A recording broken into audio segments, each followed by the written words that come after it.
മന്ത്രി V K Ibrahim കുഞ്ഞിനെതിരായ K B Ganesh കുമാറിന്റെ ആരോപണങ്ങൾ നിയമസഭയെ പ്രക്ഷുബ്ധമാക്കി. ഗണേശിന്റെ ആരോപണങ്ങൾ നിയമസഭാ സമിതി അന്വേഷിക്കണമെന്നാവശ്യപ്പെട്ട് പ്രതിപക്ഷം സഭയുടെ നടുത്തളത്തിലിറങ്ങി.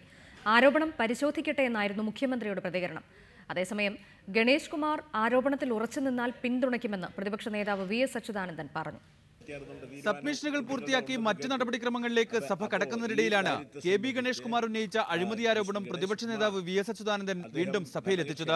ആരോപണം അന്വേഷിക്കാൻ സഭാസമിതി വേണം, മുഖ്യമന്ത്രി നയം വ്യക്തമാക്കണം. വി എസിന്റെ ആവശ്യം ഇതായിരുന്നു. തെളിവ് സഹിതം അദ്ദേഹം പറയുകയുണ്ടായി.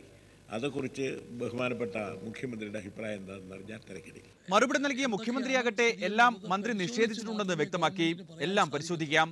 അത് പരിശോധിച്ചതിന് ശേഷം അത് സംബന്ധിച്ചിട്ടുള്ള തീരുമാനം എടുക്കും. എന്നാൽ പ്രതിപക്ഷം ഈ മറുപടിയിൽ തൃപ്തരായില്ല. സഭാസമിതി എന്ന ആവശ്യമുയർത്തി പ്രതിപക്ഷ നേതാക്കൾ വീണ്ടും സീറ്റിൽ നിന്ന് എഴുന്നേറ്റു. അപ്പോൾ ഡെപ്യൂട്ടി സ്പീക്കർ ഇടപെട്ടു. ഇതോടെ പ്രതിപക്ഷ നിര ഒന്നടങ്കം വിളങ്ങി. വി എസ് സുനിൽകുമാറിന്റെ നേതൃത്വത്തിൽ MLA മാർ നടുത്തളത്തിലെത്തി. പ്രതിഷേധം വകവയ്ക്കാതെ മാരിടൈം ബിൽ അവതരിപ്പിക്കാൻ കെ ബാബുവിനെ സ്പീക്കർ ക്ഷണിച്ചു. ഇതോടെ പ്രതിപക്ഷം സഭയുടെ നടുത്തളത്തിലിരുന്ന് മുദ്രാവാക്യം വിളി ആരംഭിച്ചു.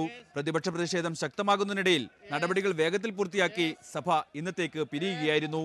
പ്രതിപക്ഷം പ്രകടനമായി പുറത്തേക്കും. അഴിമതിക്കാരെ സംരക്ഷിക്കുന്നതാണ് സർക്കാരിന്റെ നിലപാടെന്ന് പ്രതിപക്ഷ നേതാവ് വി എസ് അച്യുതാനന്ദൻ പറഞ്ഞു.